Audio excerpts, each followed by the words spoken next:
ദേവനെ എഴുന്നള്ളിച്ച് വെച്ച് ഇന്നിവിടെ ഒരു അയ്യപ്പൻ തീയാട്ട് നടക്കുന്നുണ്ട് എന്നുള്ള വിവരം അയ്യപ്പനെ അറിയിക്കുന്ന ഉച്ചപ്പാട്ട് എന്ന് പറഞ്ഞ ചടങ്ങ് നടക്കുന്നു.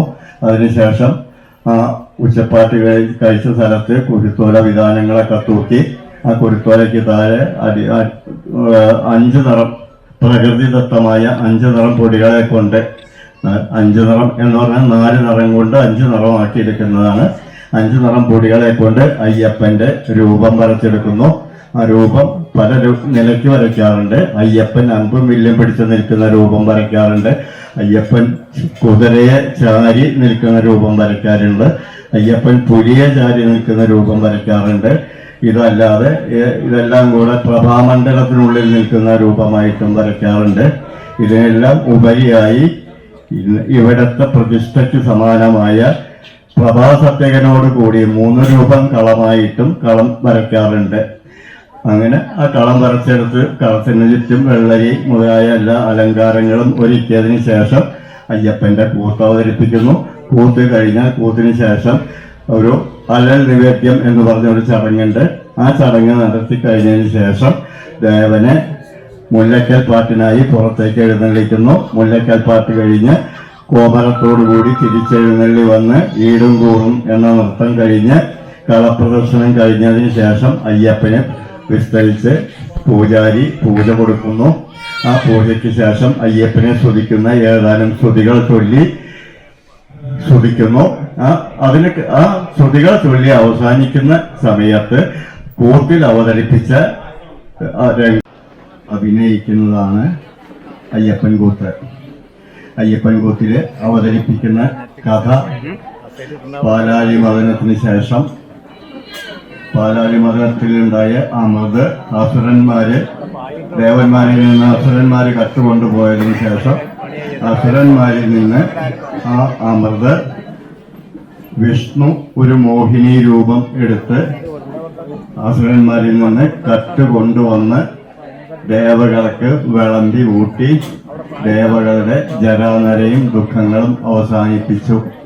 അതിനുശേഷം പിന്നീടൊരിക്കൽ നല്ല ഹൈമവത ഭൂമിയിൽ വെച്ച് ശിവൻ വിഷ്ണുവിനോട് അഭ്യർത്ഥിക്കുന്നു, കേൾപ്പതായോ വിഷ്ണു, നീ പണ്ട് അസുരകളോട് അമൃത് കട്ടുകൊണ്ടുപോകുന്ന വേഷം എനിക്കൊന്ന് കാണണം, വീണ്ടും ഒന്നുകൂടി കാണണം എന്ന് പറയുന്നു.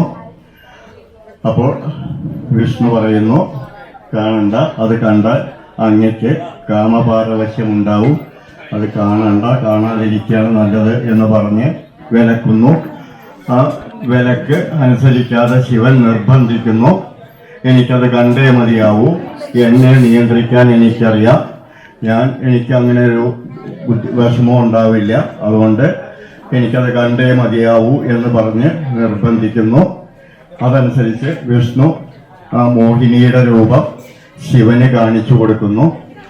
ശിവന് കാണിച്ചു കൊടുത്ത് ആ മോഹിനിയുടെ രൂപം കാണിച്ചു കൊടുക്കുമ്പോൾ മോഹിനിയുടെ വേഷം ധരിക്കുന്ന ഭാഗം, ശിവന്റെ മുൻപിൽ ചെന്നു നിന്ന് നൃത്തമാടുന്ന ഭാഗം, കുമ്മിയടിക്കുന്ന ഭാഗം, അങ്ങനെ മോഹിനിയുടെ സ്ത്രീചാബല്യങ്ങൾ മുഴുവൻ കാണിച്ചു കൊടുക്കുന്നു.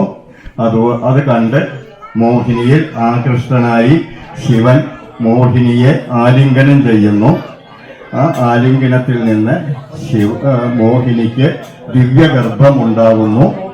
ആ ദിവ്യഗർഭം സാധാരണ നിലയിൽ പ്രസവം സാധിക്കാത്തതുകൊണ്ട് എന്താണ് ഇനി ഞാൻ ഇതിന് എന്താ ചെയ്യുക എന്ന് പറഞ്ഞ് മോഹിനി ദുഃഖിക്കുന്നു. അപ്പോൾ ശിവൻ പറയുന്നു, ദുഃഖിക്കേണ്ട, ഞാൻ സൂത്രം പറഞ്ഞു തരാം എന്ന് പറഞ്ഞ് ശിവന്റെ കയ്യിലുള്ള പരശുവെൺമഴു മോഹിനിക്ക് കൊടുക്കുന്നു. ഈ മഴു കൊണ്ട് മോഹിനിയുടെ വലത്തെ തുട കീറിയാൽ അതുവഴിക്ക് അയ്യപ്പൻ പൂജാതനാവും, അല്ലെങ്കിൽ അവതരിക്കും, അതോടെ കാര്യങ്ങളെല്ലാം അവസാനിക്കും എന്ന് പറഞ്ഞ് സമാധാനിപ്പിച്ച് ആ മഴു മോഹിനിക്ക് കൊടുക്കുന്നു. ആ നിർദ്ദേശമനുസരിച്ച് മോഹിനി ആ മഴു കൊണ്ട് മോഹിനിയുടെ വലത്തെ തുട കീറി അയ്യപ്പൻ അവതരിക്കുന്നു, പൂജാതനാവുന്നു. അതിനുശേഷം അയ്യപ്പന്റെ ജാതകർമ്മം, നാമകരണം, അന്നപ്രാശനം, വിദ്യാഭ്യാസം മുതലായ എല്ലാ ചടങ്ങുകളും നിവർത്തിച്ച് ആ മോഹിനി ശാസ്താവിനെ അല്ലെങ്കിൽ അയ്യപ്പനെ ശിവന്റെ കാൽക്കൽ ശിവന്റെ മുൻപിൽ ഏൽപ്പിച്ച് മോഹിനി അപ്രത്യക്ഷമാവുന്നു. ഇത്രയും ഭാഗമാണ് അയ്യപ്പൻ കൂത്തില് ഇന്നിവിടെ